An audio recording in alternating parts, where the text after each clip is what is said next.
सोचो, अगर एक मिसाइल किसी देश के न्यूक्लियर प्लांट पर गिर जाए तो क्या होगा? क्या ये वर्ल्ड वॉर 3 की शुरुआत है या सिर्फ एक और मिडिल ईस्ट ड्रामा? यार, आज की रात तो चैन से सोना मुश्किल है, क्योंकि ईरान और इसराइल के बीच टेंशन बिल्कुल रेड लाइन पर पहुंच चुकी है। तुम्हें क्या लगता है, अगर कल सुबह न्यूज में बड़ा धमाका सुनो तो किसकी गलती मानी जाएगी? अब बात करते हैं, ये सब अचानक शुरू कैसे हुआ।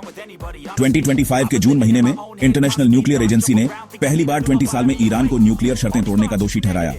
इसराइल ने कहा, बस अब बहुत हो गया। तुरंत ईरान ने एक नया यूरेनियम एनरिचमेंट प्लांट चालू कर दिया। यानी दोनों देश अब दोस्ती की जगह दुश्मनी के मैदान में उतर आए हैं। सोचो, हर न्यूक्लियर फैसिलिटी एक टाइम बम की तरह बन चुकी है। शिपिंग रूट्स पर भी खतरे की घंटी बज चुकी है। समंदर में तेल के जहाज हर वक्त खतरे में। क्या तुम्हें लगता है इस बार सिर्फ धमकी है या सच में कुछ बड़ा होने वाला है? अब असली ट्विस्ट सुनो। इसराइल के पास वो खास बंकर बस्टर बॉम्ब नहीं है जो ईरान के फोर्डो जैसे अंडरग्राउंड न्यूक्लियर प्लांट्स को पूरी तरह तबाह कर सके। यानी अगर हमला हुआ भी तो क्या यह सफल होगा? ईरान ने भी कह दिया, कोई हमला हुआ तो जवाब इतना जबरदस्त होगा कि पूरी दुनिया हैरान रह जाएगी। अब सोचो, दोनों देशों के लीडर्स, एक तरफ नेतन्याहू, दूसरी तरफ पेजेश्कियान, दोनों अपनी अपनी रेड लाइन खींच चुके हैं।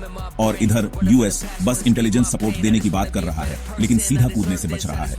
सवाल उठता है, क्या वाकई ये जंग शुरू होने वाली है या ये सिर्फ बातचीत की एक चाल है? अब ध्यान से सुनो, असली गेम चेंजर क्या है। अगर दोनों देश बातचीत की बजाय हमला कर देते हैं तो सिर्फ ईरान या इसराइल ही नहीं, पूरा मिडिल ईस्ट संकट में आ जाएगा।